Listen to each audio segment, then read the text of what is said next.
So that was the Tegallalang Rice Terraces. Definitely, you know, in my top 10, I think, of Bali.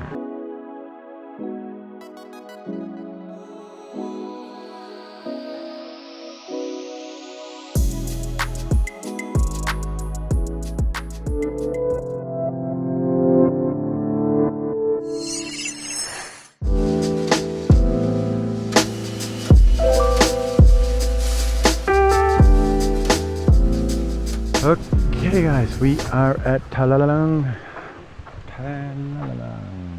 Rice Terraces, as you can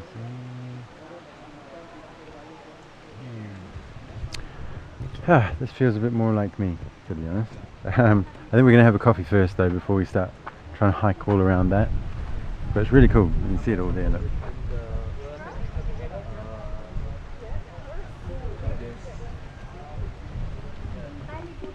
Really awesome. So obviously it's like a big kind of winding rice terrace. So they grow the rice here. I think we're going to need a coffee though before we start going up and down all over there.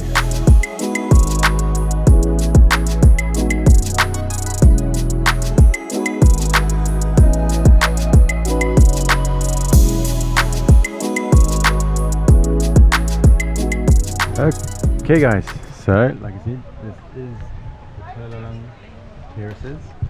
So I didn't know, but the these are like, what is it, UNESCO World Heritage Site? I think actually I read as well, like when you can kind of see it as well, they have to do, you know, they're obviously still active with the rice, and I did hear over that side is white and this side is sticky rice.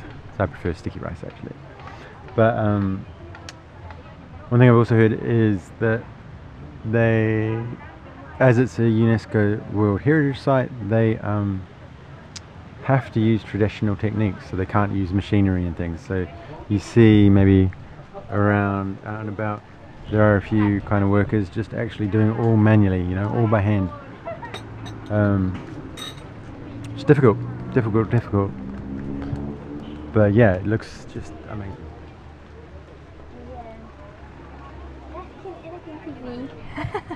Like on TV, Asha says. So yeah, we're going to go down. We'll walk around there a bit in a moment. Oh, if you haven't noticed, also we're missing one person. Yeah. Got a man down. Felt a bit sick, so we dropped him off at his nearest guest house. Maybe he'll join us when we come back to Bali, maybe in a couple of weeks. So you know, we wish him the best. He was a good companion for a couple of days. Yeah, for sure. Yeah. We get better. Yes, get better.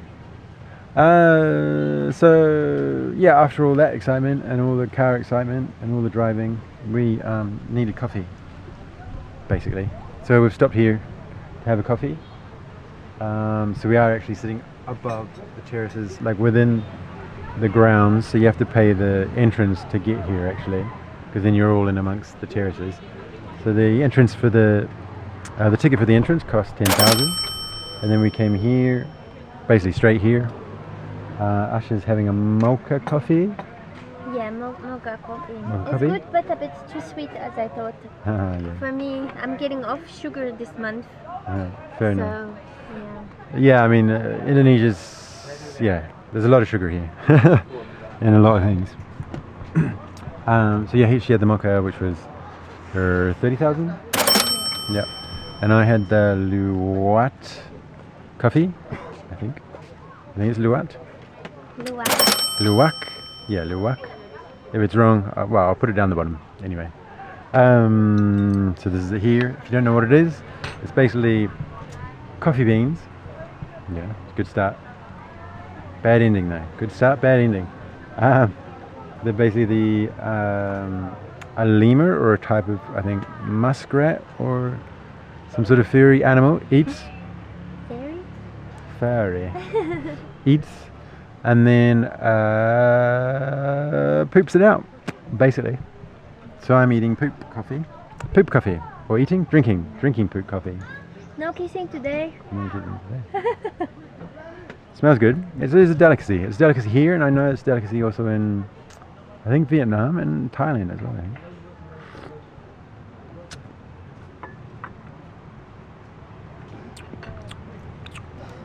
Yeah, doesn't taste like poop. Doesn't taste like poop. No. Can you try?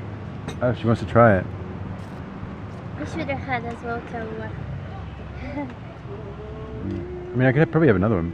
It's 50,000 now. No, but that's okay. I mean, it's good. It's different. Ooh. What? Bitter?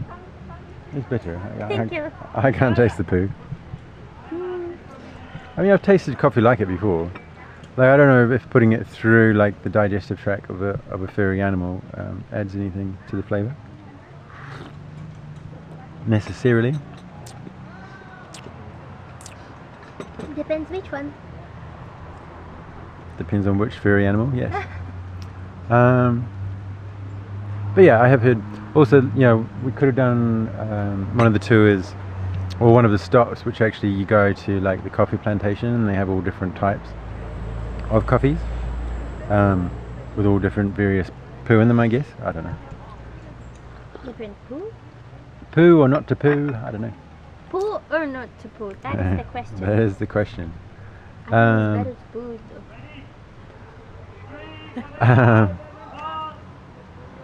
Oh yeah, well, as you maybe just heard, 3, 2, 1.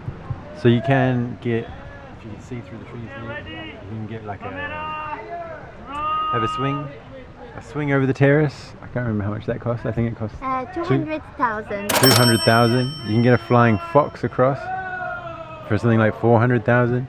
You can even ride a bike across it like on a tightrope, but you're all harnessed up. I think that's along there somewhere. I can't remember how much that was. That was like 300 or 400,000, yeah. And there was like a couple's swing, which is 400,000. And then there's a zip line as well that goes across. So you're like flying like head first over them. Looks nice. I prefer just kind of, you know, having a coffee, chilling, and maybe like meandering through them for a little bit. Yeah, So yeah. it's relaxing. Yeah, so I think we're gonna like do the slow version. Yeah, we had too much already of excitement, so like waiting in the queues, and so I think just relaxing and putting the mind to meditate, it would be good. Yeah. I might actually need 2 coffees. I'm not sure. We'll see. 'Cause we've got 3 hours left. This is our second to last stop. The last one will be the waterfall, which we don't want to miss. And once we finish the coffees, I mean, I think the coffee's good. It's good, but yeah, nothing to rave about, I would say. I've had coffee like it. But it is probably one of the better coffees I've had, I guess, in Bali. Yeah. Okay, so yeah, we're gonna drink the coffees. We're gonna watch the people exerting themselves, and then we're gonna like just do some little wanderings around there as well. Cool, nice one, guys. Okay, guys, so we finished. Coffees. Yes, a little bit more power.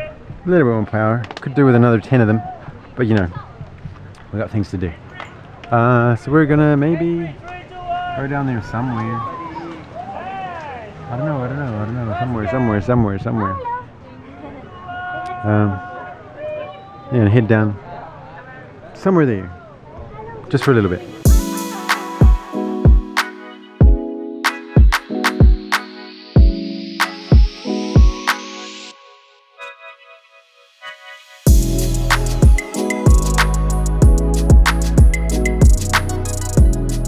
This is the terraces. Closer look. So what I understand is that they are on 3 sides, i.e. 1 where we are 2, and then back there 3.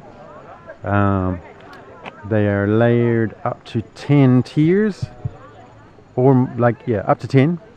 Not sure how old they are, but I have read that it's kind of a technique it's been passed down since like the 8th or even 9th, or the 9th or 8th century.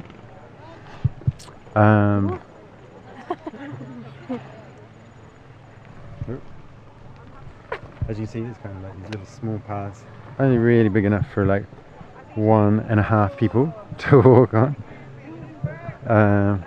You also see here, like, maybe there's all these new sheets, but then next to it, it's actually people's footprints.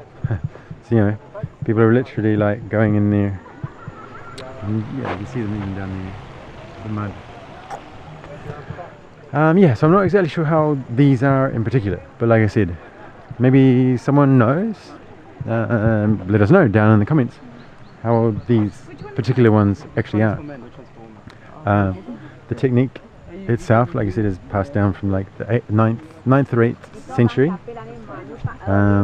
But yeah, so very old technique, and like I did say before, like because it's UNESCO, like they have to continue the same technique process that is within the tradition, so they can't use updated, they can't use tools. So you can see a man here actually who's planting the stuff all by hand. So yeah, and I mean, I don't know how much rice it makes, but I'd say it makes a lot. Don't know where the rice goes either. Maybe people can tell me down below, how much rice does it make and where does the rice go? Does it stay domestic? Does it stay in Indonesia? Does it stay in Bali? Does it go to, I don't know, other places where they like rice, which China, or even, I guess, could go to Europe, could go to New Zealand, could go to Australia. Where? Could go to Poland. Where does all this rice go? I think I read or heard somewhere like they have kind of 2 seasons, or like they kind of do it twice. Gosh, hang on, I just need to focus. I've got big feet. These are a small terrace. Big feet, small terrace. But yeah, if you know where all this stuff goes, let us know down below. Quite peaceful. Like I prefer this to like what we've done already today. You know, I think as a whole it's great. This is maybe a bit more tiring, maybe if you want to walk all around it. I think, yeah, you could do like about half an hour here to maybe even an hour and a half if you wanted to go all the way from one end to like the other. But, you know, just being immersed in it, seeing people actually doing the stuff, making the things. It's really, that's what I was saying. I think there's 2 seasons. Sorry, there's 2 seasons. So I think it goes in, I guess, a 6 monthly cycle. I guess that makes sense. I may be wrong. I think I just heard that, just doing some research. So yeah, let me know if that is correct as well. But look, like it just, you feel so much more immersed, so much more tropical. I can see Usher, but I can't really see anybody else, which is a much more my kind of tourist attraction, really. But yeah, on the flip side of that, like it being a tourist attraction, obviously it's a working tourist attraction. Yeah, it's strange. I guess it's strange to integrate that, but I guess it being a tourist attraction, as long as the tourists aren't disturbing either the workers or the rice or the process, it brings more money in for them. Like it helps them probably even create and like rebuild and innovate in some respects, like the processes, which is great. All for that, as long as it works, as long as it's like sustainable or authentic or conscious, I guess. As long as it's done with the best of intention. But yeah, and it seems too, like it seems quite peaceful here. Like I said, to me, the tourism doesn't seem to have overrun it, which is great. Yeah, but it does remind me actually of like some others. I was going to say real ones, but obviously, like I said, these are real ones. But some others that I've been to in like Laos or Thailand, when you're kind of trekking through the mountains and you just come across these just randomly. With like within villages in the mountains in the middle of nowhere. But these are something special, definitely. Just the way they are tiered, the level of them. I haven't seen anything quite to this scale before. Anyway, That'll do. I think maybe we're walking back up, and as you can maybe see here, like, you know, quite a simple kind of resting. I'm not sure if they sleep here or if it's, you know, just a kind of where they have a little lunch or like a resting, you know, the work lunchroom. But yeah, really simple. You know, what else do you need really? What else do you need? Okay, cool guys. Yeah, like I said, walking up all the way up there. I'll see you at the top.